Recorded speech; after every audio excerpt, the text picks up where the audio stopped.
একজনের ডেটাটা পাবলিশ হয়েছে, সেখানে একটি পলিটিক্যাল দল গিয়ে বলতেছে যে আমি আপনাকে এত টাকা দিব, অমুক কনফারেন্সে গিয়ে আপনি বক্তব্য দিতে হবে এবং আপনি বলতে হবে যে আমি এই সংগঠনের হলো আপনি কর্মী। যে মুক্তিযুদ্ধ, সেখানে ডেটা নিয়ে অনেকগুলা কাহিনী, হয়তো আগামীতে এই সরকার থাকবে না, কিন্তু অন্য সরকার আসবে, কিন্তু জুলাই ফাউন্ডেশনের যে কাজ এবং আমাদের যে কাজ সেটা হলো চলমান থাকবে।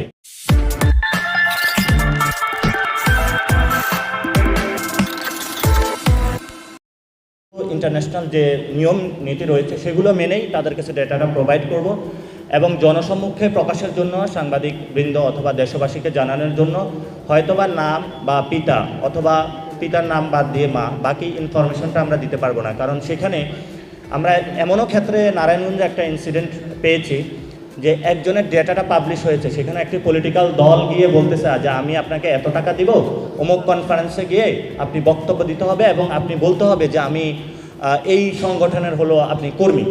সো আমরা এমনও অনেকগুলো কেস পাচ্ছি যেটা নিয়ে আমরা খুবই একটা আতঙ্কের মধ্যে আছি। পলিটিক্যাল পার্টিগুলোর দৌরাত্ম্য, শহীদদের নিয়ে যে রাজনীতি সেটা নিয়ে না করার জন্য আমরা মনে করি যে এই আন্দোলনে যারা শহীদ হয়েছিল কোনো পলিটিক্যাল পার্টির ব্যানারে হয় নাই, বৈষম্য বিরোধী ছাত্র আন্দোলনের নেতৃত্ব হয়েছিল এবং এই গণ আন্দোলনের স্বতঃস্ফূর্ত যে আন্দোলন হয়েছিল সকল মানুষ দল মত এবং ভাবাদর্শিক যে মতবাদ রয়েছে সেটার বাহিরে গিয়ে হলো অংশগ্রহণ করেছে।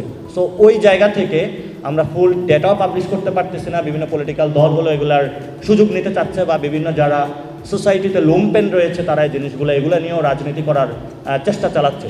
সো সেই জায়গা থেকে আমরা যতটুকু ইন্টারন্যাশনাল অর্গানাইজেশন আপনাদেরকে পাবলিশ করতে পারবো সেই নিয়ম নীতিগুলো আমরা দেখেছি, সেই অনুযায়ী হলো পাবলিশ করবো। ডেটা পাই, আমাদের কাছে ডেটাটা আমরা কীভাবে পেয়েছি, একটা হসপিটাল থেকে ডেটা এসেছে, সেই হসপিটাল থেকে ডেটা আসার পরে এটা বিভিন্ন ফরম্যাট ছিল, আমরা রেগুলার ডিজিটালাইজেশন করেছি। ডিজিটালাইজেশন করার পরে আমাদের হলো একটা আপনার কল সেন্টার মতন আমরা স্থাপন করেছি, সেখান থেকে প্রত্যেকটা মানুষ বা তার ফ্যামিলি প্রত্যেকটা মানুষের নাম্বারগুলো কালেক্ট করেছি, করে তাদেরকে ফোন দিয়েছি। ফোন দেওয়ার পরে আমরা সেখানে ভেরিফাই করেছি যে আপনার ফ্যামিলির এরকম কেউ কি শহীদ হয়েছে কিনা। উনি যখন আমাদেরকে কনফার্ম করেছে যে হ্যাঁ শহীদ হয়েছে, তখন আমরা ডাটাটা ইনপুট নিয়েছি।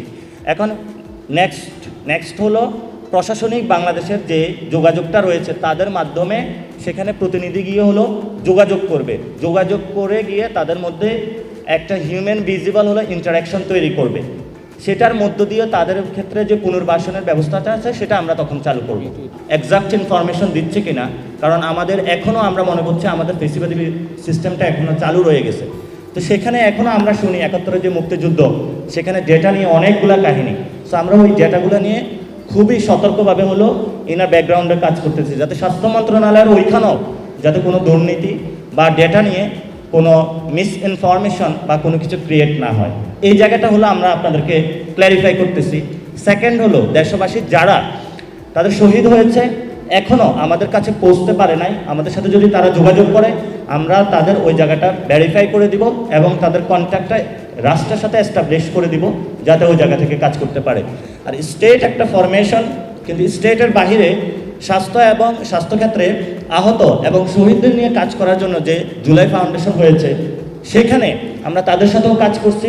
সেখানে তাদের ক্ষেত্রে কীভাবে দ্রুত গতিতে সেবাটা পৌঁছে দেওয়া যায়, হয়তো আগামীতে এই সরকার থাকবে না, কিন্তু অন্য সরকার আসবে, কিন্তু জুলাই ফাউন্ডেশনের যে কাজ এবং আমাদের যে কাজ সেটা হলো চলমান থাকবে।